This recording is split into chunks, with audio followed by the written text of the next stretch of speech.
From TikTok sensation and number one New York Times bestselling author Adam Silvera comes his third book in a series about learning to live, and it's called, you can see it, The Survivor Wants to Die at the End. How are you, Adam? I'm doing so well, James. Thank you so much for having me. Thank you for joining us. Before we get started, though, I got our viewers know you will be in St. Louis at Webster Groves with the novel Neighbor Bookstore. That'll be on the 14th. But before that, you'll actually be in Kansas City Public Library, the Plaza branch with Rainy Day Books on Tuesday, the 13th. And we air in both of those cities, so great for that one. Awesome. Yeah, I'm so excited to visit. Yeah, definitely. So let's talk about your book a little bit. Let's just give us a overview about the book. Absolutely. So, this is the third book in a series that takes place in a universe where an organization called Deathcast can predict when someone is about to die. And they can't necessarily tell you what minute exactly or how exactly you're going to die, just that today's a day and they're never wrong. And every novel follows a different pair of star-crossed lovers who are dealing with their death cast calls and what that means for them. And in the case of this new book, The Survivor Wants to Die at the End, it's actually about a boy named Paz who wants to receive a death cast call because he's really struggling with the will to live. And when he attempts to take his life, he's saved by this boy Alano, who's actually the heir to the Deathcast Empire, who's determined to help Paz live. So it's a really epic love story with a lot of like highs and lows and exploration about mental health, especially in young people.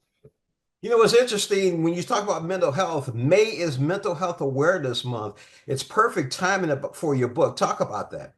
Yeah, I mean, I've been so vocal about my own mental health and struggles that I've had over the years. And I think that part of me is like I just want to beat the struggles that people have with talking about this stuff. I know it can feel really difficult, it can feel really scary, and I think sometimes as a result though that young people aren't really learning about this stuff and how to navigate it because we're just not talking about it enough. So I think putting it in a book like this is just an instrument in helping them have a better understanding and making them feel less alone in any feelings they may be having.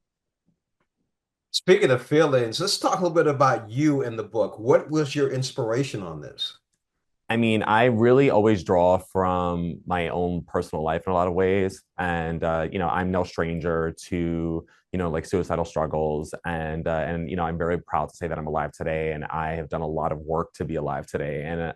So I want to once again give tools to young people who don't have access to the resources that I have, definitely been privileged enough to have over the past few years, but also just like an understanding of like, I remember thinking that I was so alone in these feelings that like no one else was feeling the loneliness at the level that I was and the depression that I was facing. And then really found that like my feelings were echoing so many others. And so yeah, I just like, I want to show people that like as hard as it can be to live sometimes, that there's so much beauty in it, and just like some different ways to like help people, find their path. You know, so you said echoing with others. Talk about your fans online. I mean, they're really phenomenal. Since my very first novel, which is also a very personal book of mine, I think it really exposed me to some very like raw emotions from people. And that's what I want. I want to get real with people, like I write stories about fictional characters, but it's all powered by real emotions and has led to very real interactions with very real people who are also seeing themselves within these characters. And it's been one of the greatest privileges of my life. And like I'm a son of a social worker, and I once wanted to be a social worker myself. And my mom is very proud of the work I do and absolutely says that like I am doing my social work in my own way, and I was like, her work is much harder than mine. But the reach that these novels have, it allows me to do that work at a great scale all at once.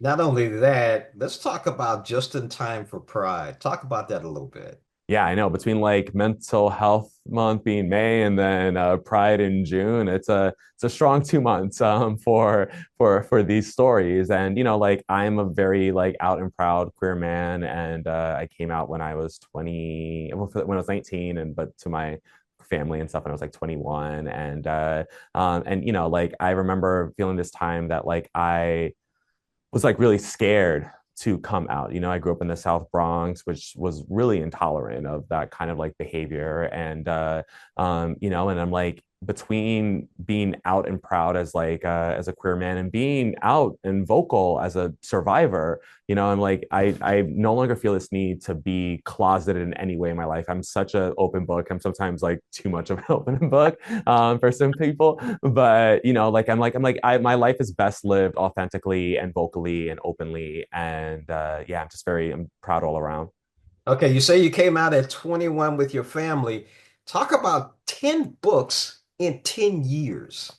Yeah, I mean, that is just really wild. I have a lot to say, apparently. And, every book for me begins with a question of some sort. And it's usually me tackling some sort of like fear or anxiety that I've been battling for years. And it's always been so therapeutic for me. I always tell people that writing was therapy for me before I could afford actual therapy. And it allowed me to have conversations with myself. It allowed me to view other people in my life who maybe I felt like wounded me as more dimensional people who have their own struggles that I may not understand, and allowed me to develop sympathy and empathy for them. And, it's made me a better person, this output of work, and really connected me to some really phenomenal readers.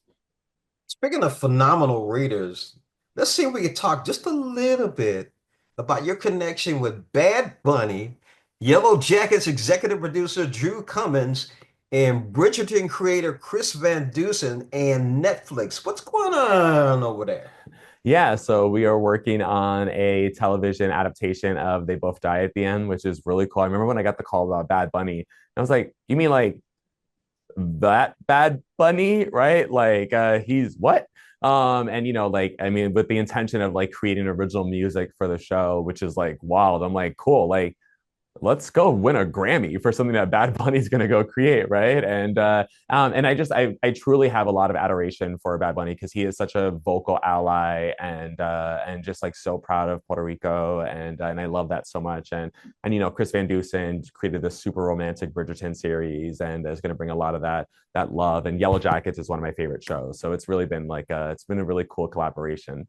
Speaking of cool collaboration, it's been cool talking with Adam Silvera about his new book, The Survivor Wants to Die at the End. Don't forget, he's coming to Kansas City on the 13th and in St. Louis on the 14th. Adam, thank you for joining us on Morning Blend.